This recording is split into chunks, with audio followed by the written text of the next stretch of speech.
After that, I don't really remember how I calmed Maria down. In any case, I had to say something to make her feel that Shun wasn't in grave danger. I'm not as good at lying as Satoru is, but I can do a good enough job if I have to, so I promised Maria that we would go look for Shun the next morning and somehow convinced her to go home. I knew I would feel much braver if the two of us were together, but I couldn't put my friend's life in danger. After she left, I dressed hurriedly. I put a windbreaker on over my sweater and clipped my hair up with a barrette. Since I did a lot of outdoor activities, I already had a pack prepared with things like medicine, a compass, and other emergency supplies. I stuffed it into my backpack and at the last minute remembered to bring the charm Shun had given me. I snuck quietly out of the window and onto the roof. Unlike Maria, I didn't know how to levitate yet, so I muttered my mantra and jumped as hard as I could. The instant my cantus kicked in, the rush of air that hit me was as heavy as water. It was like falling in a dream. I lost my balance and landed badly on my foot, but luckily didn't hurt myself. There was no time to waste. I got up and made my way swiftly to the back of the house, untied the canoe from the dock, and set off down the dark canal as quietly as possible. When I was a good distance away, I set the canoe going at full speed. I wasn't sure if I would make it in time. It was dark, and I was going so fast that if I made the slightest mistake, I would crash and sink. Still, I didn't hesitate. I would save Shun no matter what. I had to make it in time. The whole of my being was concentrated on it. As I sped along the dark waterway, I was enveloped in a strange sense of déjà vu. It was the first day of summer camp, when Shun and I were night canoeing. Shun had stilled the surface of the river and turned it into a mirror reflecting the starry sky above. Shun had propelled Hakuren 4 on the waves through the infinite fragments of shining stars. The flow of the water and the banks of the river on either side were a blur in the darkness. I couldn't tell how fast we were going, just like how I felt now. The boat I was using now was also called Hakuren 4. We technically weren't allowed to register boats with identical names, but I couldn't think of anything else to call it. I arrived at the junction leading to Pinewind in no time. I stopped. Earlier this afternoon, there had been quite a few boats docked here, but now that it was the dead of night, only one remained. There was a lit brazier on the boat, but no sign of anyone. This time around, I didn't have the time to take a detour through the forest. I had to go through the junction. I started forward slowly. I concentrated as hard as I could on muffling the sound of the waves. Hakuren 4 glided forward into the circle of light and under the rope, blocking the way. If someone came out from the boat now, that would be the end. I held my breath until I thought Hakuren 4 had gone far enough to be hidden in the darkness. The watchman on the boat probably thought that no one would dare break the rules and enter Pinewind. Otherwise, it would never have been this easy to sneak in. I continued onward quietly and soon passed under the second holy barrier. There was no patrol here. The moonlight illuminated 2 large pines in front of me. This should be the center of town. Peering through the darkness, I could see the silhouettes of houses along the river, but none had lights in the windows. Pinewind had turned into no man's land. I turned and followed a narrow canal north. I didn't know exactly where Shun lived now, but had a general idea. His home was already on the northern outskirts of Pinewind. If he was going to move to a small bungalow, even more isolated from people, there was a good chance that it would be way in the north, near the holy barrier. I could keep going in that direction by following the compass, but the question was, how far would I have to go? The narrow canal ended 500 meters ahead. The dock was already full of boats, so I tied up Hakuren 4 to a wooden pile and hopped over the other boats to get ashore. One of them sported a fancy torch that caught my eye. Instead of the usual round log, it was made of strips of bamboo tied together and stuffed with straw, cloth, and magnesium wires for fuel.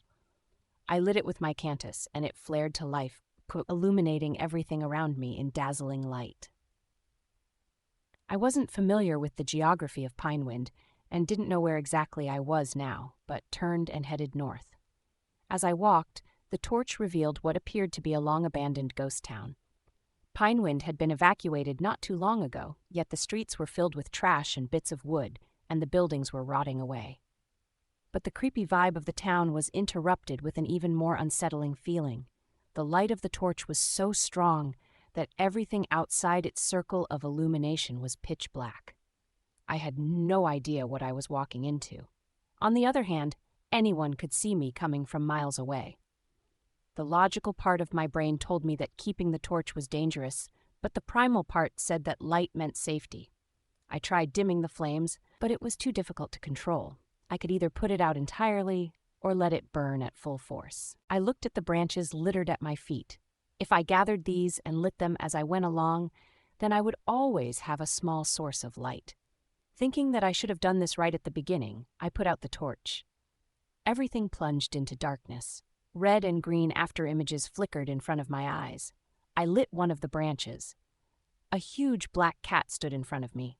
Actually, huge doesn't even begin to describe it. As Maria had said, it was at least as big as a lion. Its legs and neck were extremely long, and though its head was comparatively small, about the size of a leopard's, it was tall enough that its glittering eyes were at the same level as mine. The black cat purred contentedly as it came toward me and put its front paws on my shoulders. Then in an instant, its huge jaws were around my neck. I heard its teeth crunch. My mind went blank. I couldn't even remember how to recite my mantra. So this was a tainted cat. That was the only thought my panicked brain could produce. I felt its hot breath stirring my hair and its drool running down my neck. All I could smell was the disgusting stench of ammonia. Slowly, I became aware that I was still conscious. The cat was biting down on my neck with tremendous force, but its teeth didn't penetrate my skin. It was the charm Shun had given me. The thick metal rings in the collar had saved me from decapitation. The moment I realized this, I instinctively whispered my mantra. I tried to loosen the jaws clamped around my neck. Apparently, once a tainted cat bites down on something, a special joint in their skull causes their jaws to lock, making them extremely difficult to force open. However, it could never compete with the overwhelming power of Cantus. The bone creaked and shattered. Its lower jaw hung open uselessly, and I was freed. Backing away quickly, I held up the flaming branch and the light fell upon the cat's terrible face. It glared and hissed threateningly like a snake. Its long teeth, like those of a saber-toothed tiger from eons ago, dripped with blood. I visualized a pair of powerful arms floating before me. One hand held the tainted cat by the neck, and the other closed around its body and wrung it like a towel. There was a dry snapping sound. The cat shuddered violently and fell still. For a while, I sat there breathing heavily. I couldn't stop crying. My neck was hurting, and I discovered that the metal collar had been deformed and wouldn't unhinge. I tore at it with my Cantus and finally got it off. After a moment, I collected myself and stood up to examine the tainted cat's corpse. It looked exactly like the copycats that were always the subject of schoolyard legends. About 3 meters long, slimmer than tigers or lions, with abnormally long limbs. A face like a normal cat's, except for the fact that the mouth could open many times wider. I touched the long fangs arcing out of the wide-open mouth. They were over 15 centimeters long, with elliptical cross-sections, and felt rough like shark skin. It looked like the teeth were usually folded inside the mouth to keep them hidden. Unlike saber-toothed tigers, the tainted cat had fangs on both the top and bottom jaws that were blunt at the ends. They didn't kill by impaling prey, but by pressing down on their jugular vein and strangling them. There was only one reason for this method of killing that I could think of. In order to perpetuate the copycat legends, children needed to be taken without leaving behind blood or any other evidence so that there would never be any proof of murder. No matter how I looked at it, the tainted cats were bred for the sole purpose of killing people. I threw up. As monstrous as the cat was, I still felt instinctively revolted at killing a warm-blooded animal. But more than that, I was disgusted at the existence of this cursed creature. After an hour, I finally arrived at the giant pit that used to be Shun's home. I had to hurry. I was covered in sweat, and the tainted cat's saliva had soaked into my sweater and ran all the way down to my socks. It was cold and extremely nasty, but I didn't have time to stop and wipe myself off. Having learned my lesson from my near-death experience earlier, I didn't carry a torch. If I became too accustomed to the light, I would be left blind if the torch went out. It would be better to let my eyes adapt to the dark as much as it could and make the best of it. Although I kept following the compass north, the first sign that confirmed I was going the right way came from a moonlit spider web. The threads were twisted so that they resembled faces and words. Although I didn't know at the time, spider webs are the most sensitive things in nature and are the first to indicate that things are going wrong. As I got closer to the holy barrier, the trees began to show signs of deformation. Most of them leaned in the same direction, as if they had been bent over from an unceasing wind. For a while now, I had been plagued by an uneasy feeling. Leave. Now. Run as far away from here as possible. That was what my gut was telling me. I didn't want to stay here a second longer. But I thought about Shun and tried desperately to encourage myself. I couldn't turn back now. I was the only one who could save him. I kept going, using the deformed plants as guides. The forest seemed to be twisted in a spiral. If that was the case, then Shun had to be at the center. The silhouette of the trees resembled giant, tentacled monsters beckoning toward me. I continued onward, ducking and dodging under the branches. Before I knew it, I had been enveloped in a thick, milky fog that obscured everything more than a couple centimeters in front of me. I kept hearing whispering noises. The wind, sounds of laughter, and occasionally what seemed to be words, though I couldn't make out what they were. The information I was getting from my senses was vague and distorted. Even the ground beneath my feet seemed soft and unreliable. The compass needle spun around and around uselessly. Soon, I couldn't even tell whether it was light or dark anymore. My eyes had stopped working. What was happening? My head began to ache as if someone were squeezing it with a clamp. Even thinking was becoming too much of an effort. I stood paralyzed, all feeling draining from my body. I couldn't tell whether I was standing or sitting. What was this place? "Shun, where are you?" I shouted.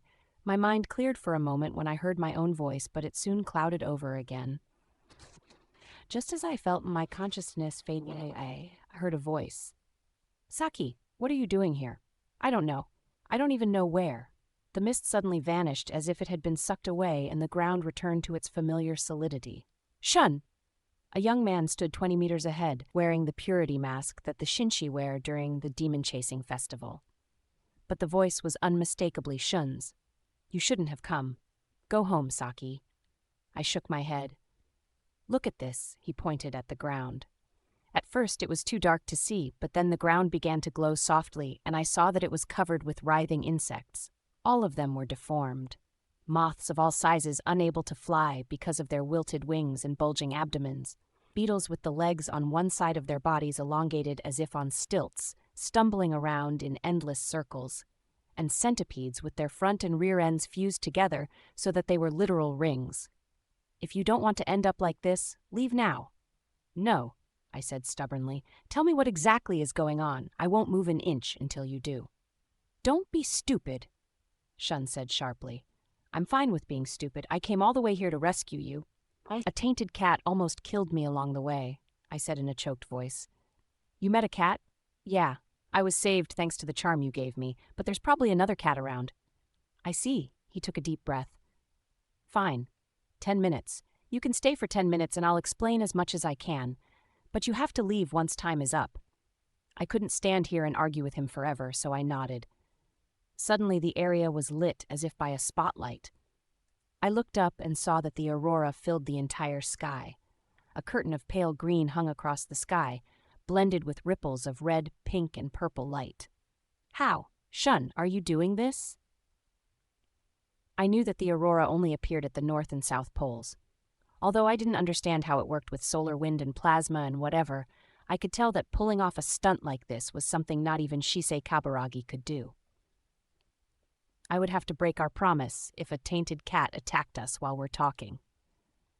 "Let's go to the bungalow." He jerked his head at the building behind him. I noticed it for the first time. The wavering light from the aurora shone upon a small house, strangely crooked, as if seen through a distorted lens. The beams supporting the building were twisted, and the straw on the roof stuck out in all directions like an angry porcupine. Why is the house all weird? Even now, I still keep trying to change it back to normal. He went in through the oval doorway and I followed. 10 minutes. I think I can keep it under control for that long. Wasp balls that had been strewn all over the floor lifted into the air. I felt like I had walked into a hornet's nest as the balls hummed loudly. What is this for? It's so noisy.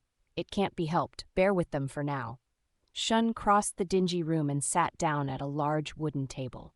Its warped surface was covered with books and piles of paper. Will you sit over there? He indicated a chair at the other end of the room. I shook my head and stood in the middle of the bungalow, looking around.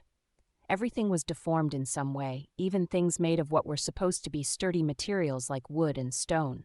I felt like my senses were malfunctioning, or that the fabric of reality was wearing thin. Where should I start? All problems stem from the human mind.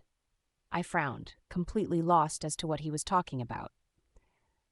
The conscious self is just the tip of the iceberg. The subconscious that exists below the surface is many times greater. That's why we can never fully understand our thoughts and feelings. I didn't come for a psychology lecture. I want to know what's happening to you. I'm explaining right now, he said in a muffled voice. Why are you wearing that mask? Take it off. It gives me the creeps. I can't, Shun said curtly. Besides, there's no time. Listen, no matter what people do, they can never completely control their mind. Even if they think they can control their conscious thoughts, they don't know what's going on in their subconscious. Our Cantus is the most tangible manifestation of that. What do you mean? For physical actions, there are multiple stages between forming an idea and completing it. Motive comes from our subconscious and must pass through our conscious mind before it can be realized, so logic and reason can change or stop an action from being taken. However, for our Cantus, the inception and execution of an action is more or less simultaneous. Even if it's wrong, there's no time to correct it. But don't we have to follow prescribed methods and picture very specific things to use Cantus? Those images are consciously created, but there are still things hidden in the darkness of our subconscious. The pitch of the humming wasp balls seemed to rise slightly. I don't understand what you're saying. Even if there were images we weren't aware of deep in our minds, we wouldn't be able to make use of them. For one thing, if we don't chant our mantra, our Cantus wouldn't work. You don't understand. No matter how strictly you try to control it through hypnotic suggestions and mantras, Cantus always leaks through the holes in our subconscious. Leaks? Yeah, Cantus is constantly leaking out. In a sense, we are always subconsciously changing the world around us. I was speechless. I thought the idea was ridiculous, but couldn't get the words out. Saki, what do you think the Holy Barrier is for?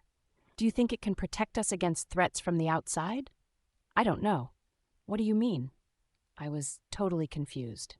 The Holy Barrier was created to deal with internal threats, not external ones, and the threat is our leaking Cantus. Whether it's karma demons or fiends, all the things we are afraid of come from within. Shun's voice was calm, but the spinning wasp balls began to quiver.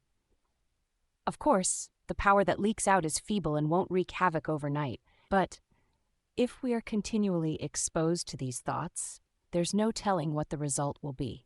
That's why we need to direct it outside. How? We've been conditioned to fear the outside world since childhood. The image of that dark, boundless world merges with the dark universe that is our subconscious. In our minds, the subconscious becomes directly linked to the outside world, and the Cantus that leaks out is directed outside the Holy Barrier. The barrier is a psychological device that helps purify us. I didn't really understand all the difficult things he was saying. So, what happens to the Cantus that is directed outside? It probably takes effect on various things. No one has researched this, so we don't really know. Shun spread out his hand and the swarm of wasp balls began drifting slowly around the room. But I think it does explain some things. For example, the Minoshiro. It didn't exist 1,000 years ago. In evolutionary terms, 1,000 years is equivalent to one night. The ancestor of the Minoshiro was probably the sea slug, but how did it manage to evolve so drastically in such a short amount of time? Our Cantus created the Minoshiro? Not just that, possibly tiger crabs and hay thatchers as well. I've looked up all the new species that have been discovered in the past 1,000 years. This extraordinary rate of evolution starts and ends around the Holy Barrier. What he was saying was so strange that I immediately rejected it. Whatever leaks out is just a scrambled collection of thoughts, right? How does that create a clearly defined creature like the Minoshiro? There are templates in our collective unconscious. Jung, a psychologist, calls this an archetype. The shadow, the great mother, the wise old man, the trickster, and more. These characters appear in myths all over the world because they are projections of the archetype. It would be really interesting to study which archetypes Minoshiro and Haythatchers come from. I thought over everything I had just heard, but still wasn't sure if I understood it all.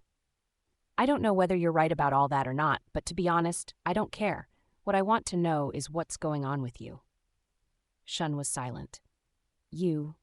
At that moment, I noticed something come waddling toward us from a corner of the room. I screamed. It's okay, it's just Subaru. Shun went over and rubbed Subaru under the chin. What happened to him? Nothing. Really, I never meant to do anything. The wasp balls began streaking chaotically around the room, but settled down when Shun looked up at them. You understand, don't you? All this is the result of what's happening to me. Subaru's back was covered with a hard, spiky shell, like some sort of monstrous armadillo. My cantus won't stop leaking out.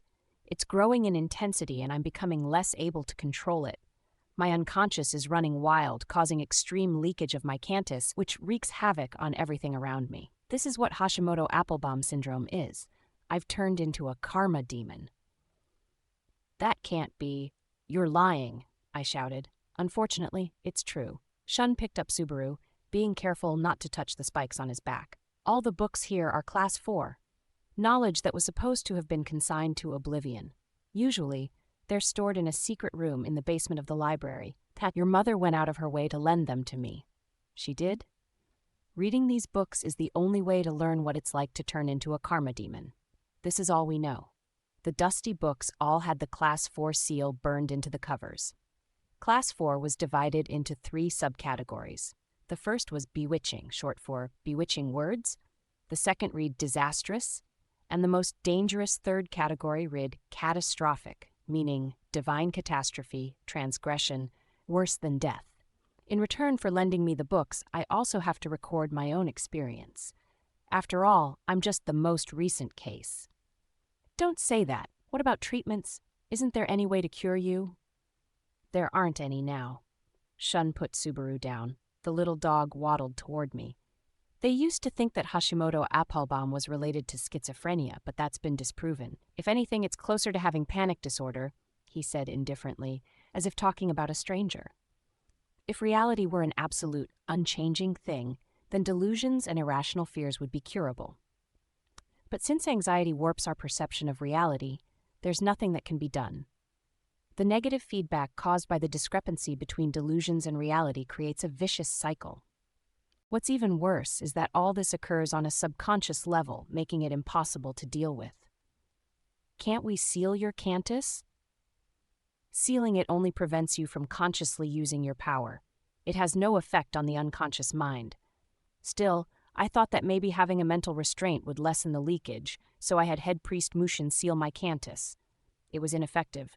My cantus is like something with a broken lid. Nothing can hold it back. I was terrified. Could it be I didn't restore your cantus properly so it can't be sealed again? Unlike Satoru, Shun had been aware that he was being hypnotized at the time. Furthermore, he had already known what his mantra was. Forcibly unsealing his cantus under those conditions could have permanently removed the hypnotic anchor buried in his mind. No, there was never really any hope in trying to seal it in the first place. It's not your fault, Saki. Tears spilled from my eyes. I couldn't do anything but reach down and pet Subaru. It's about time. You should go home now. I shook my head, still crying. I can control the leakage for a short while by concentrating on a task and redirecting my cantus to it. During that time, most of the ill effects can be suppressed. Right now, I'm focusing on controlling 700 wasp balls so that it doesn't affect you, but I can only keep this up for 10-15 minutes at most. Once my concentration starts to wane, my subconscious could go out of control at any time. No, I'm not leaving. I want to be with you. Saki, my condition has already caused my parents' deaths. His words pierced my heart. They wanted to help me however they could, but there was nothing they could do. I tried my best to control my Cantus through pure willpower, but that's the worst method to use. In the end, it rebounded with even greater force. Shun. I thought I heard the house creak, and suddenly the ground liquefied and swallowed it whole. I was saved, probably because one of my parents used their Cantus to eject me from the house at the last second. I heard him sob into his mask. So hurry and leave, please. I don't want to see anyone else I love die. I stood up slowly. Despair and helplessness weighed me down. I can't save Shun. I can't do anything. At the door, I turned back to face him. Shun, is there anything you want me to do? He shook his head. Suddenly, a gigantic animal slipped by me and into the bungalow. It was a tainted cat with gray tiger stripes, twice as large as the black one I met earlier. It paid no attention to me and advanced on Shun, purring loudly. Slowly, the cat stalked closer. Its sharp glare was petrifying, but the purring in its throat conveyed no sense of enmity. Anyone who encountered the cat would be confused by these conflicting signals and temporarily be at a loss for what to do. This was the double bind technique that tainted cats use to trap their prey. Having already experienced this tactic, I reacted first and quickly muttered my mantra. Saki, don't. Shun's voice echoed. It's enough already. His words stunned me. What should I do? I couldn't stand by and watch him be killed. But the 3.5-meter-long cat reached out as if to kiss Shun and opened its mouth wide.